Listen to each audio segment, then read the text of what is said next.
Dear students, जैसा कि हम लोगों का जो सेशन चल रहा है एरर डिटेक्शंस का, उसमें यह प्रैक्टिस सेट जो 2 हम लोगों ने आपको करने के लिए दिया था, अभी तक उसका रिस्पांस हमें नहीं मिल पाया है। तो हमने सोचा कि चलिए इसको हम सॉल्व कर देते हैं और तीसरा प्रैक्टिस सेट अपनी इस वीडियो में डाल देंगे। मैं चाहूँगा कि आप लोग ज़रूर रिस्पांस दें ताकि अगली एरर डिटेक्शंस की वीडियो बनती रहे। तो एरर डिटेक्शन में हम लोग प्रैक्टिस सेट 2 का यहाँ पे सॉल्यूशन निकालेंगे, देखेंगे एक एक पार्ट ऑफ स्पीच में और एक एक पार्ट्स ऑफ स्पीच की कहाँ यहाँ पे त्रुटि हुई है, एरर हुआ है, और उस वाक्य को हम इम्प्रूव करेंगे। तो शुरू करते हैं। जो हम लोगों का पहला सेंटेंस था वह क्या था? He is my cousin brother. अब हमें फाइंड आउट करना है कि इस वाक्य में एरर कहाँ है। तो डियर स्टूडेंट्स, जैसा कि आप सभी जानते हैं कि कभी कभी हमें पार्ट्स ऑफ स्पीच में आए हुए वोकैब्स को बहुत जानना जरूरी होता है। यानी ही के साथ ईच का प्रयोग सही है और यहाँ पे माई लगा है, तो इसके बाद ये पॉजिटिव है तो कोई ना कोई नाउन होना चाहिए, तो नाउन दिया भी है। तो यहाँ ही और ही के साथ लगा हुआ ईच और उसके बाद से माई और माई के बाद से एक पोजीशन होने की वजह से एक नाउन, यहाँ तक तो ठीक है। तो निश्चित रूप से गलती हमें कहाँ मिली? कजिन में। तो अगर हम कजिन को गलत कर देते हैं तो फिर ब्रदर लिख दें, तो ही इज माई ब्रदर। तो अब एक चीज यहाँ पे दिया हुआ है कि कजिन ब्रदर, तो इसमें समस्या क्या है कि हम कजिन को नहीं हटा सकते, क्योंकि कजिन एक ऐसा वोकैब है, एक ऐसा वर्ड है जिसका अर्थ होता है चचेरा भाई या बहन। इसलिए इसमें ऑलरेडी चचेरा भाई या बहन, तो बहन और भाई ऑलरेडी जुड़ा हुआ है, इसीलिए इसके साथ हम इंडिविजुअली ब्रदर का प्रयोग नहीं करेंगे। तो हमारा यह सेंटेंस जो सही सेंटेंस होगा वह होगा ही इज माई कजिन, न कि he is my cousin brother. इसलिए ऐसे वाक्यों में कभी भी आपको ये पता लगाना हो कि यहाँ पे ब्रदर लिखें कि सिस्टर लिखें, तो यहाँ पर लिखने की कोई आवश्यकता नहीं, बस ही को सी कर देंगे तो पता चल जाएगा कि कजिन का मतलब यहाँ चचेरी बहन से है और ही के वजह से यहाँ पर चचेरा भाई। इसलिए इस वाक्य में जो एरर था वह किसमें था? ब्रदर में। इस वाक्य में से ब्रदर को रिमूव कर देंगे, वाक्य हमारा सही हो जाएगा। तो पहला सेंटेंस जो सही होगा वह क्या होगा? He is my cousin. दूसरा सेंटेंस हमारा क्या है? One of my friend. अब यहां पर एक फ्रेज दिया गया है, वन ऑफ माई फ्रेंड। जब भी किसी भी चीज से हम किसी चीज को निकालते हैं तो वह चीज एक से तो ज्यादा होना चाहिए, तभी तो निकलेगा ना। अगर एक ही रहेगा तो उसमें से हम एक को कैसे निकाल सकते हैं? इसलिए यहाँ पे जो वन वर्ड दिया गया है, इस वर्ड को देखते हुए यहाँ पर आने वाला जो अगला जो नाउन या प्रोनाउन होता है वह क्या होना चाहिए? प्लूरल नंबर में होना चाहिए। यानी वन ऑफ माई फ्रेंड में यहाँ पर गलती क्या था कि यह फ्रेंड के जगह पर होना चाहिए था फ्रेंड्स, क्योंकि बहुत सारे मित्रों में से ही एक मित्र आज आया है। इसलिए इस वाक्य का सही जो हो जाएगा वह क्या हो जाएगा? वन ऑफ माई फ्रेंड को फ्रेंड्स कर देंगे, इस वाक्य का इंप्रूवमेंट हो जाएगा। तीसरा सेंटेंस हमारे पास है सी कुड नॉट सक्सेसफुल। यह हमारा क्या है? सब्जेक्ट। यह हमारा क्या है? Helping verb. ये हमारा क्या है? Negative word. हेल्पिंग वर्ब के बाद हमारा क्या आता है? आप अच्छी तरह से जानते हैं कि हेल्पिंग वर्ब का प्रयोग हमेशा मुख्य वर्ब के लिए किया जाता है, तो मुख्य वर्ब होना चाहिए। यहाँ पर हमारे पास कोई मुख्य वर्ब नहीं है, यानी गलती कहाँ है? मुख्य वर्ब की कमी के कारण। या तो यहाँ हम क्या कर देंगे? बी कर देंगे, यानी एक वर्ब दे देंगे, मेन वर्ब, तो हो जाएगा सी कुड नॉट बी सक्सेसफुल। नहीं तो हम इस सक्सेसफुल को ही क्या कर देंगे? वर्ब बना देंगे, तो सक्सेसफुल का वर्ब क्या हो जाएगा? सक्सीड।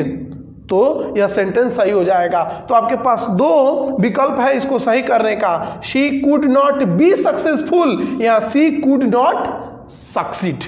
तो इस तरह से यह वाक्य शुद्ध हो जाएगा। यानी सक्सेसफुल को या तो आप सक्सीड कर दीजिए या इससे पहले बी इंक्लूड कर दीजिए। चलिए चौथे सेंटेंस में हम देखते हैं। चौथे सेंटेंस में हमारा क्या है, विच किसके लिए आता है, विच हमेशा सिलेक्शन के लिए आता है, यानी चुनना है आपको कि कौन सा। तो यहां पर क्या कहा जा रहा है कि विच इज द ओल्डेस्ट। तो यहां तक तो चलिए हम समझ रहे हैं, लेकिन ओल्डेस्ट का संबंध किससे है, राम और श्याम से। कि राम मतलब बुजुर्ग है कि श्याम। बात कितने लोगों की हो रही है, दो लोगों की। कितने लोगों की, दो लोगों की। इसलिए यहां पर हमेशा इस चीज को याद रखिएगा कि सुपरलेटिव डिग्री का जो प्रयोग होता है, एडजेक्टिव के सुपरलेटिव डिग्री का प्रयोग जो होता है वह हमेशा 3 या 3 से अधिक होता है, 2 के लिए कभी नहीं होता। इसलिए राम और श्याम के लिए यहां पर हमारा क्या आना चाहिए था, कंपैरेटिव डिग्री, एडजेक्टिव का कंपैरेटिव फॉर्म आना चाहिए था। यानी इसमें जो गलती है ओल्डेस्ट में है, यानी विच इज द ओल्डेस्ट की जगह पर होना चाहिए था विच इज द ओल्डर। यह वाक्य क्या हो जाएगा, सही हो जाएगा। पांचवें सेंटेंस में हम लोग देखेंगे कि यहां पे गलती जो है वह नाउन के वोकैब्स में है, क्योंकि ही के साथ हैज और हैज के साथ क्रिया की थर्ड फॉर्म बिल्कुल सही है, और यहाँ एक पॉजेसिव एडजेक्टिव है, ये भी सही है। इसके बाद कोई ना कोई नाउन आना चाहिए।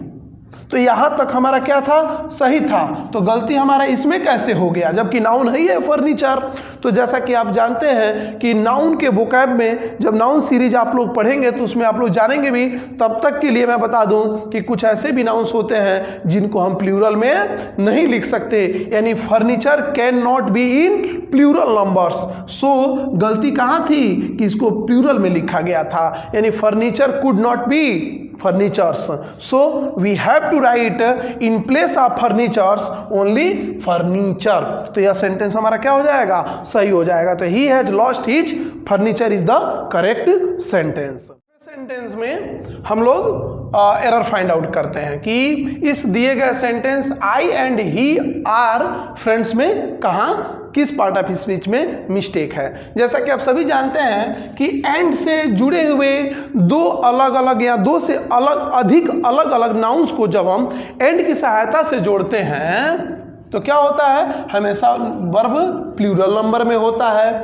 तो यहाँ तक तो हमें कोई समस्या नहीं आ रही है ना कि आई एंड ही, क्योंकि आई एक हो गया और ही एक हो गया तो 2 हो गए, और 2 जब हो गए तो आर लगा है, और फ्रेंड्स बहुवचन में आई है कि आई एंड ही आर फ्रेंड्स। तो आपको लगेगा कि इस वाक्य में कोई गलती नहीं है, लेकिन है। और वो गलती कहाँ है, तो प्रोनाउन के स्ट्रक्चर में। जैसा कि आप जानते हैं कि प्रोनाउन का स्ट्रक्चर क्या होता है, 2 3 1, यानी सबसे पहले सेकेंड पर्सन, फिर थर्ड पर्सन और फिर फर्स्ट पर्सन। लेकिन अगर यही क्रम, इस क्रम को याद रखिए प्रोनाउंस में, जब भी प्रोनाउन लिखे गए हो, 2 प्रोनाउंस एंड से जुड़े हुए हो या 2 से अधिक प्रोनाउंस एंड से जुड़े हुए हों, तो हमेशा स्ट्रक्चर 2 3 1 का रखना चाहिए। कब, जब इस वाक्य से कोई पॉजिटिव सेंस आए। अगर इसी वाक्य से निगेटिव सेंस आए, जैसे मान लीजिए आ गया कि मैंने और तुमने उसका कत्ल कर दिया, तो इसमें निगेटिव सेंटेंस है। अगर इस तरह के सेंटेंसेज आते हैं तो इसका क्रम सीधा हो जाएगा 1 2 3, यानी ये क्रम आप समझ रहे होंगे प्रोनाउन का कि इस क्रम में जैसे यहाँ पे एक पॉजिटिव सेंस का सेंटेंस है, इसलिए इसका क्रम होना चाहिए 2 3 1। तो सबसे पहले क्या है, सेकेंड पर्सन। इसमें क्या सेकेंड पर्सन प्रोनाउन है, नहीं, कोई बात नहीं। उसके बाद क्या है, थर्ड पर्सन। थर्ड पर्सन ही है और फर्स्ट पर्सन आई, यानी इसके स्थान में हम क्या कर देंगे, परिवर्तन कर देंगे। यह वाक्य सही हो जाएगा इस नियम के अकॉर्डिंग। तो इस चीज को दिमाग में रखिएगा, आप प्रोनाउंस में कहीं मिस्टेक नहीं करेंगे। यानी छठे सेंटेंस का जो इम्प्रूवमेंट सेंटेंस होगा वो क्या होगा, आई एंड ही आर फ्रेंड्स के जगह पर हो जाएगा ही एंड आई। यानी सबसे पहले हम ही लिखेंगे, फिर एंड और तब आई, यानी ही एंड आई कर देंगे। आई एंड ही के जगह पर यह वाक्य इम्प्रूव्ड हो जाएगा। चलिए 7वें सेंटेंस को देखते हैं। 7वें सेंटेंस में क्या है, ही के साथ इज और उसके बाद से स्ट्रॉन्ग का कंपैरेटिव डिग्री स्ट्रॉन्गर, तो कंपैरेटिव डिग्री के साथ देन आना चाहिए, देन भी आया है, यानी यहाँ से यहाँ तक हमारा सेंटेंस बिल्कुल सही है, तो गलती हमारा निश्चित रूप से मी में है। जबकि इस बात को आप जान लीजिए कि जब भी कंपैरिजन करना हो तो कंपैरिजन बराबर में करना चाहिए। तो यहाँ नियम लागू किसका होगा? बराबरी का, कि कंपैरिजन हमेशा बराबरी में होना चाहिए। तो यहाँ पर ही यानी सब्जेक्टिव केस है, तो यहाँ भी क्या होना चाहिए? मी का सब्जेक्टिव केस होना चाहिए, क्या? आई। इस तरह से आप समझ सकते हैं कि जब भी यहाँ पे, अगर यहाँ पे हिम होता तो यहाँ पे मी होता, कोई दिक्कत नहीं थी, लेकिन यहाँ पर अगर ही है तो यहाँ पर मी होना चाहिए। आई का मी, अगर हर होता तो सी होता। इस तरह से he is stronger than me का जो सही रूप होगा वह होगा he is stronger than I. बस मी की जगह पर आई लिख दीजिए, वाक्य आपका सही हो जाएगा। 8वें सेंटेंस को हम समझते हैं। सबसे पहले दिया है सी, उसके बाद से हैज, सी एक वचन है, हैज लगा है, बिल्कुल सही है। थर्ड फॉर्म दिया है क्रिया की तीसरी अवस्था, ये भी बिल्कुल सही है। उसके बाद से एक पजेसिव, पजेसिव के बाद एक नाउन, तो यहाँ तक सी के साथ हर लगता भी है, बिल्कुल सही है। तो गलती हमारा कहाँ है? गिवन में। अब कई लोग कहेंगे कि हैज के साथ गिवन लिखा हुआ है, कोई दिक्कत नहीं है। और वह दिक्कत क्या है? वह पार्ट ऑफ स्पीच की गलती है कि इस वर्ब जो गिवन होता है ना, यहाँ पे गिवन नहीं टेकन होना चाहिए था। इस चीज को आप अच्छे तरह से दिमाग में सेट कर लीजिए कि सी हैज टेकन हर एग्जामिनेशन, परीक्षा देने की अंग्रेजी टेकन एग्जामिनेशन होगा, न कि गिवन एग्जामिनेशन। यानी गिवन की जगह पर हमारा लिख देंगे टेकन, यह सेंटेंस हमारा क्या हो जाएगा? इंप्रूव हो जाएगा। चलिए 9वें सेंटेंस को देखते हैं। 9वें सेंटेंस में जो गलती है वह हमारी गलती ब्रेड्स में है, क्योंकि वी के साथ हैव और हैव के साथ जो काउंट किया गया है बहुत सारे रोटीज के लिए, ब्रेड्स के लिए, इसीलिए 5 भी लिखा गया। तो वी हैव 5, यहाँ तक कोई दिक्कत नहीं है। ओनली को लास्ट में रखा गया, इसके भी बहुत बड़ी बात नहीं है। बात थी ब्रेड्स में, जैसा कि ब्रेड एक ऐसा नाउन है जिसका प्लूरल हम नहीं बना सकते। अगर उसको प्लूरल में हम बनाएंगे तो उसको हम ब्रेड्स न लिख करके यहाँ पर लोब्स, LOAVES, लोब्स या पीसेज का प्रयोग करेंगे आफ के साथ, तब हम ब्रेड लिख सकते हैं। यानी ब्रेड को प्लूरल नहीं बनाना है, बल्कि ब्रेड से पहले लोब्स आफ या फिर पीसेज आफ ब्रेड कर देना है। तो इसका सही जो सेंटेंस हो जाएगा वो हो जाएगा we have 5 loaves of bread only. चलिए अब 10वें सेंटेंस को समझते हैं।